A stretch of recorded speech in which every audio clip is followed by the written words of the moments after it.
Olá, que a paz do Senhor Jesus Cristo esteja convosco.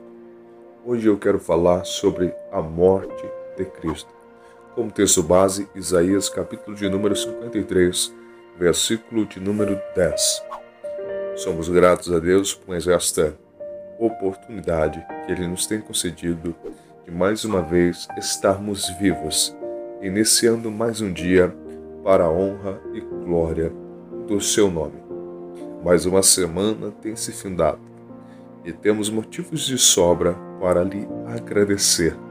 Somos gratos a Ele pela dádiva chamada vida, que mais uma vez tem nos concedido.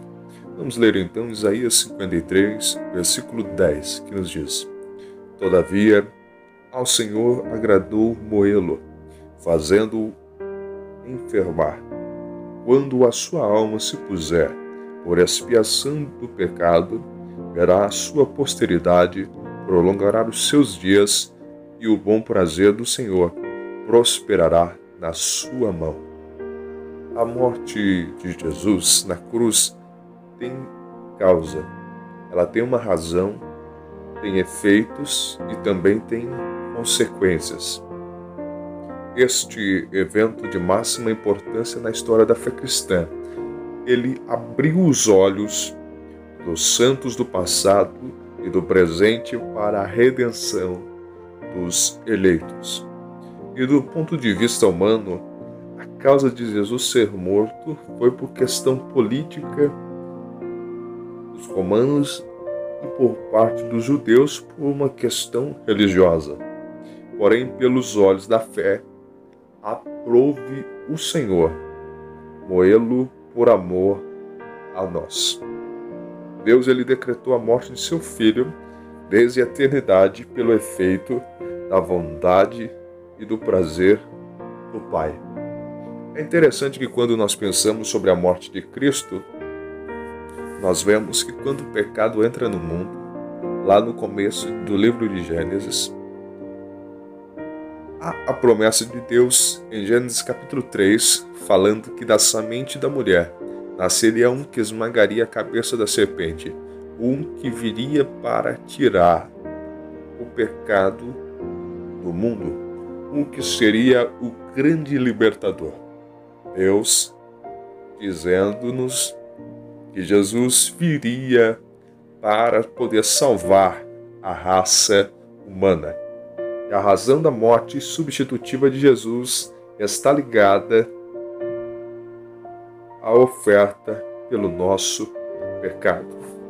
Nós deveríamos ter passado pela cruz e não ele. Ele não tinha pecado, ele era Deus. Ele estava com Deus e despiu de si de toda a sua glória para se tornar um mísero humano limitado como nós. Mas ele venceu o pecado na carne. Ele veio, venceu, foi morto, mas a diferença é que ao terceiro dia ele ressuscitou. Olha aqui, eu te chamo a atenção para isso, que nenhum personagem da história viveu como Jesus, porque pode ter morrido. Você não vai encontrar um túmulo de alguém famoso, aquelas pessoas que fazem túmulos e mais túmulos magníficos. Lá está escrito: aqui jaz tal pessoa, indicando que o seu corpo e os seus restos mortais estão ali guardados e protegidos. Mas quando nós chegamos no sepulcro de Jesus Cristo, está escrito: ele não está mais aqui, ele ressuscitou. Olha que maravilha! Ele não está mais aqui, ele ressuscitou. Em algum outro lugar você acha isso? Não, somente em Jesus Cristo, porque ele não é qualquer outro, ele não é um fundador de religião, ele não é alguém como os outros que vieram aí querendo falar que receberam uma revelação de um Deus que era para transmitir às pessoas. Não, ele veio para nos salvar, para nos redimir, para nos resgatar da nossa vã maneira de viver. E contudo, o Pai, Ele enviou o seu Filho inocente para morrer por pecadores culpados como eu e você.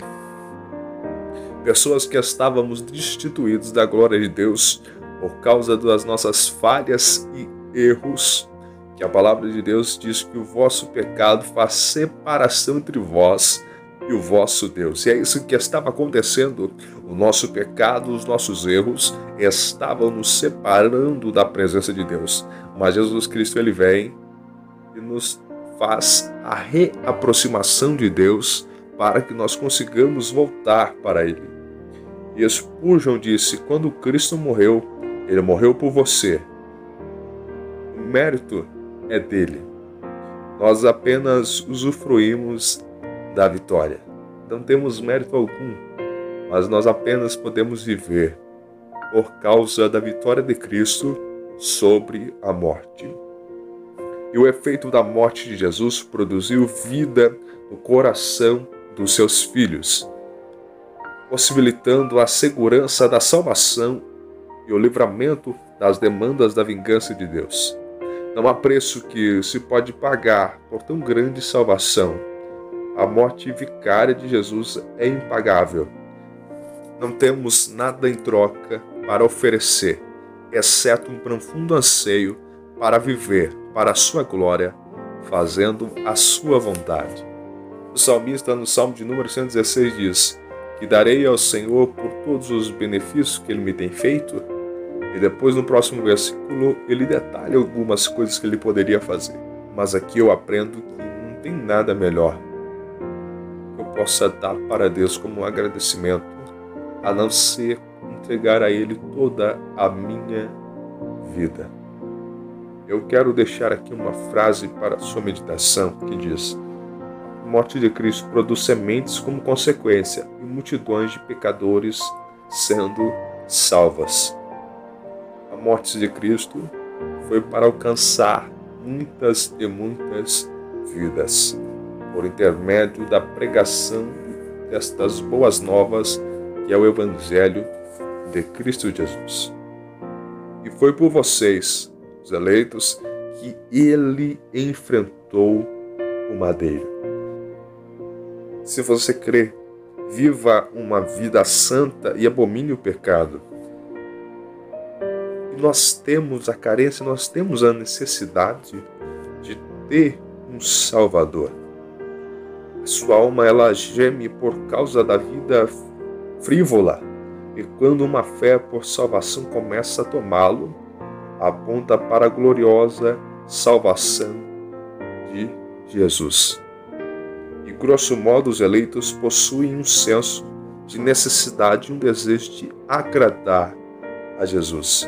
E a morte de Cristo, ela produz sementes como consequência, multidões de pecadores como salvos.